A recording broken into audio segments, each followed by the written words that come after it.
do is we try to see Jesus clearly. We try to see who Jesus is. We ask questions of Jesus. What did he come to do? Who is he? And we get these answers, sometimes in the actions of Jesus. And then other people who are like, this is the Son of God. Like Jesus isn't just a man who was born, but also God. So that's Epiphany, and this is the last Sunday kind of in that season before you hit something called Lent. If Epiphany is about us trying to get clarity to see who Jesus is, Lent is a moment of honesty where we take a clear look at ourselves. We still look at Jesus, don't get me wrong, but in Lent what we're doing is working our way up over the course of 40 days to be confronted by a cross, the cross of Jesus Christ. But in that moment, what you do is you have some honesty with yourself. A great way to enter any relationship is to know what you're bringing to the table, right?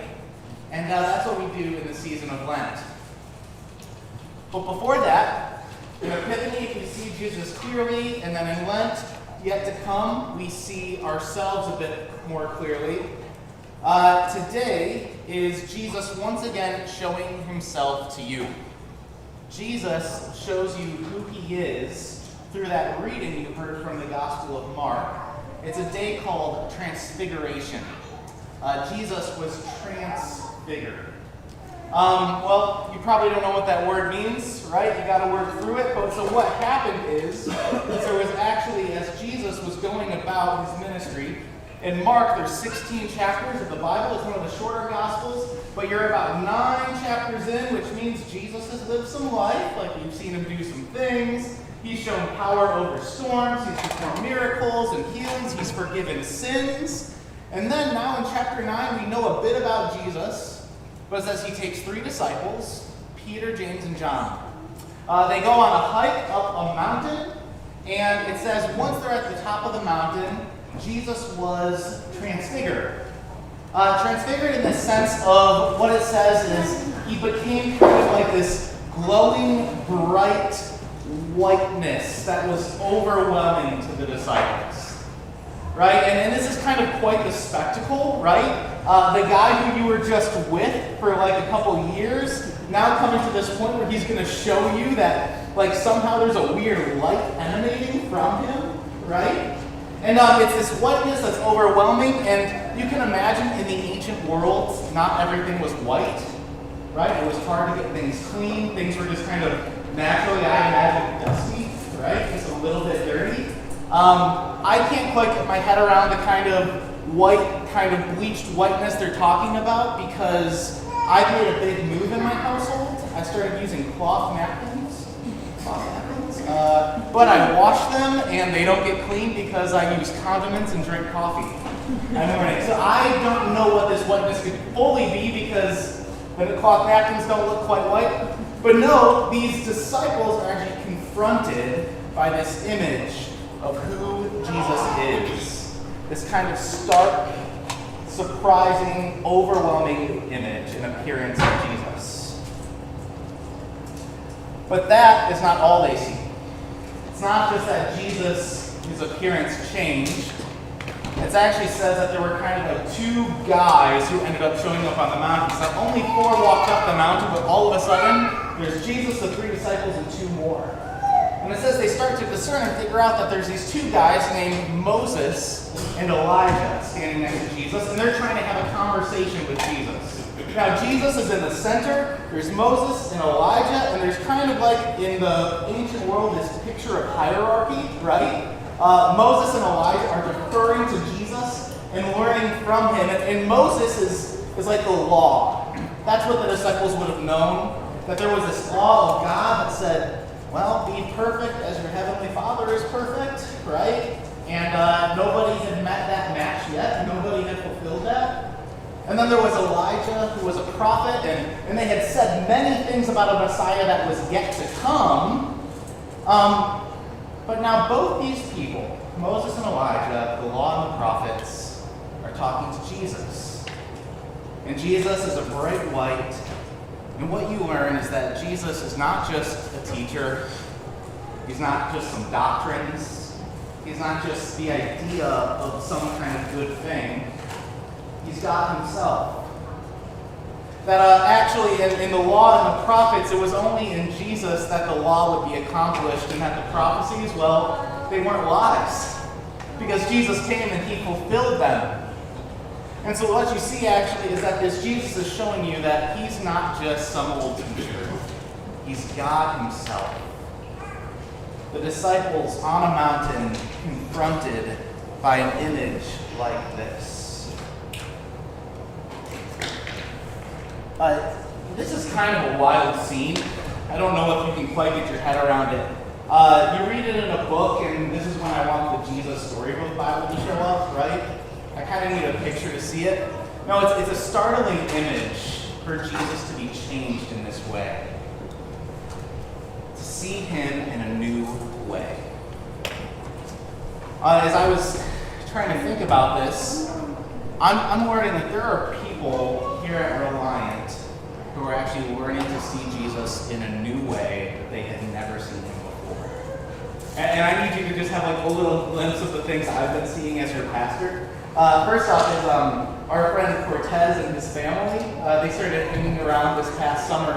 And just a couple weeks ago, I don't know if you noticed this, but their sons actually like took communion for the first time because we've been working with them, teaching them what was going on. And I was like grinning and getting way too excited, but I didn't want to embarrass them last week, but they're not here, so I'll embarrass them now. And after we were teaching them, Cortez came up and he goes, "Pastor, I never thought I'd be Lutheran."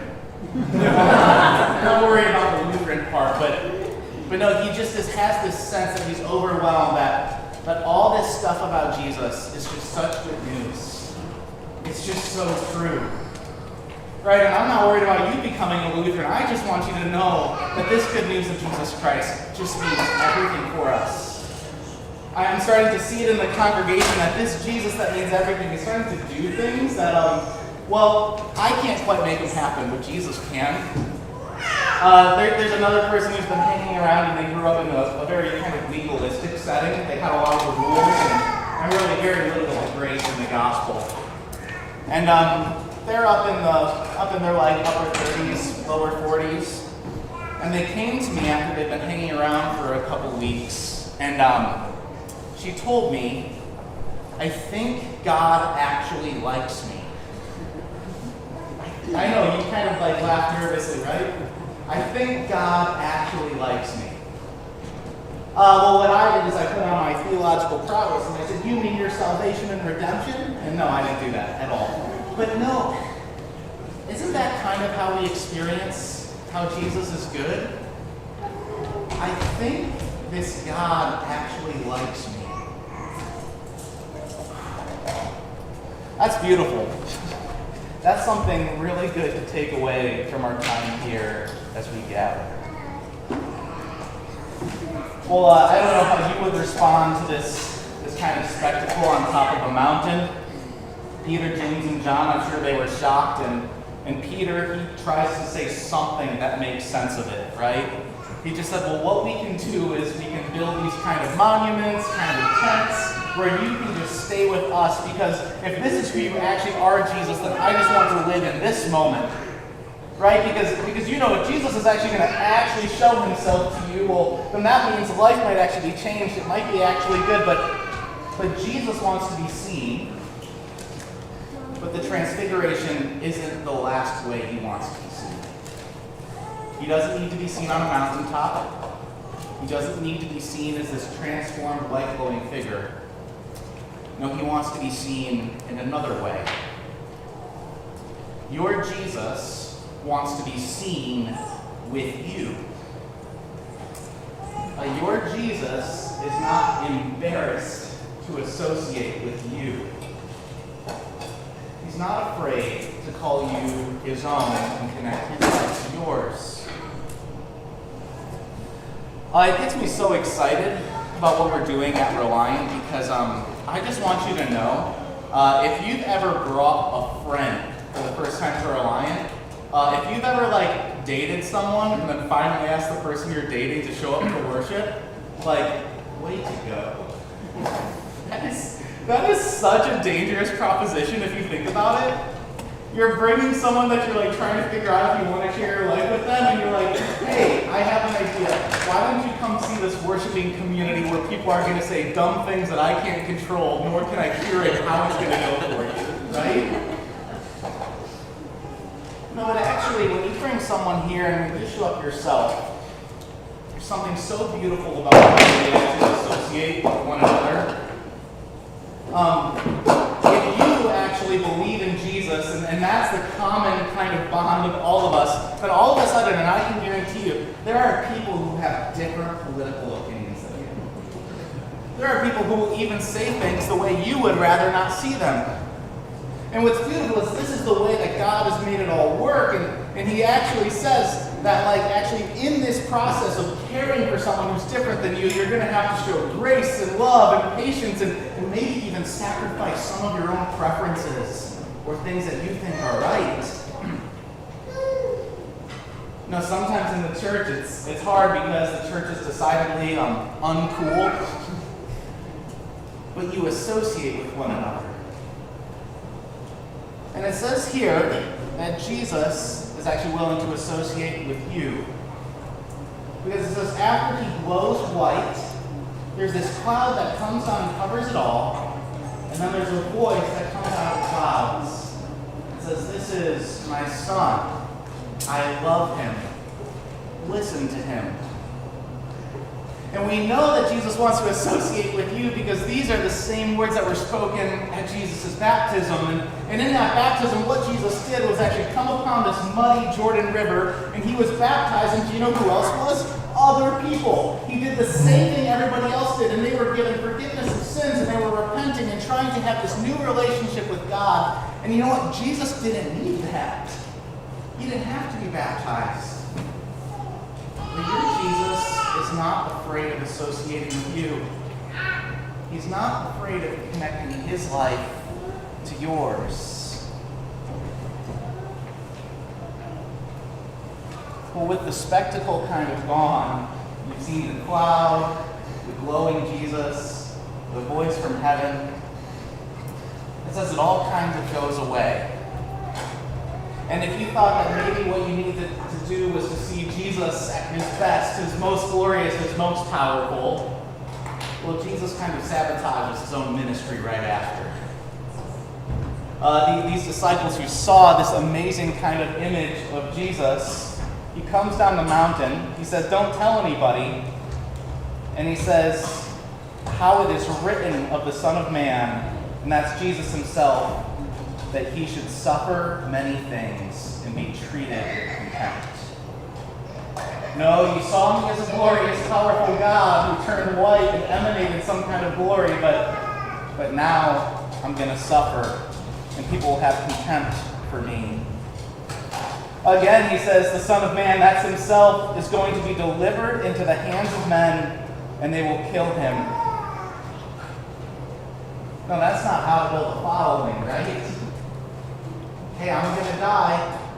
And other gospels will say, take up your cross. You're going to die too. No, because the way Jesus wants to be seen is not just in a glorious power. He wants to be seen using his power for service. He wants to be seen using his power and his glory for your benefit. Because this Jesus doesn't want to just be seen as a transfigured up-top mountain kind of guy. He wants to be seen as someone who's alongside you, who's with you, who sticks by you, who never gives up on you. And if you ever doubted that he would ever give up on you, then you go to the darkness place, you go to the death place, the place where Jesus would humble himself, give up everything, every power laid aside, and he would die on a cross, so that you would know that whether it was a transfigured, glorious Jesus or a Jesus disfigured, body, mauled, bruised, broken, you would know that kind of love was for you.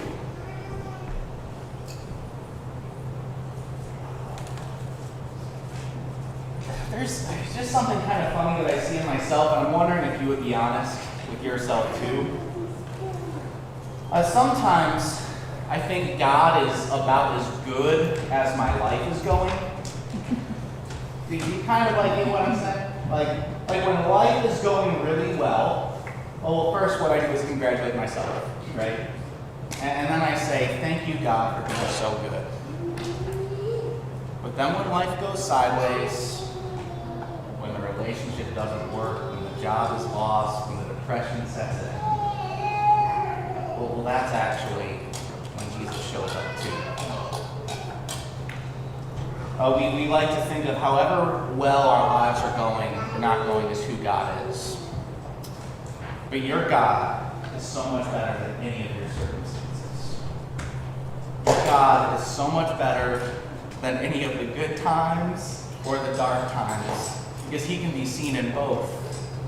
And actually, if you ever thought that God might be some kind of cranky old man hovering over you, ready to strike at any moment, look no further than Jesus.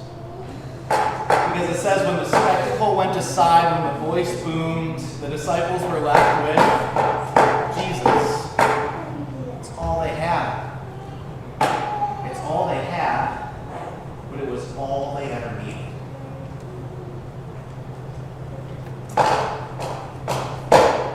But you need to know that Jesus is doing something special here. For a while, your pastors were getting together, and we were trying to figure out how to talk about this with all of you, and we're just going to kind of let it rip. But Jesus is doing something really special in this moment, in this place. From here and into Christ Memorial, people are excited about something. People are coming to know Jesus. We had, I hate going numbers, but we had 30 baptisms last year, many of them adult. That's a big deal. Jesus claiming people for himself. And I'll tell you what, I can say it, guys, but I can't make you believe it. But Jesus can. Only Jesus can make you believe it. No, we have, even another pastor here in St. Louis said, there's something special happening over there. Something special happening. But in the same way that something special is happening and we can see Jesus as this glorious, powerful figure, we know that the darkness comes near. There's darkness that I can't even kind of share that's going on in our congregation. But we know that actually this is happening. And the best way I can kind of explain it is, well, it's that whenever Jesus showed up in places in the Gospels, it seems the demons came out to greet him. It seems that evil showed its face and evil started to show up. I don't know how to deal with evil, to be honest. Sometimes it puts your pastors back on their heels. But Jesus knows how to deal with evil. He knows how to deal with evil because he would go into the depths of it. He wouldn't ignore it. He'd confront it. He'd let it overtake him. But this Jesus who would be dead by evil, killed by evil itself, he didn't stay dead. No, this Jesus, and it was only Jesus that could do this. This Jesus who was dead is now alive, and now every word he said is true. And every word he says to you, his grace and forgiveness is true as well. There's a woman named Sharon who Jeff was able to talk with this last week. And if you ever feel at wit's end, if you ever feel like the darkness is real, the transfiguration, the glorious picture of Jesus has subsided. Sharon was a nurse, and then she ended up actually stepping into this massive role, like managing hundreds of nurses. She raises like tens of thousands of dollars to reach mothers who have difficulty in raising children. She sends nurses into their homes to take care of them. It's just this amazing thing, and she's coming to the end of her days, and she's reflecting back on how she even did it. She said, I could have just stayed a nurse and it all would have been a lot easier. She talks about how every day she felt at wit's end, like she was just dangling, unable to actually keep going. And so she said, and this actually challenged Jeff and I, she said, I used to wake up every morning and pray for an hour because I knew that I couldn't do it myself.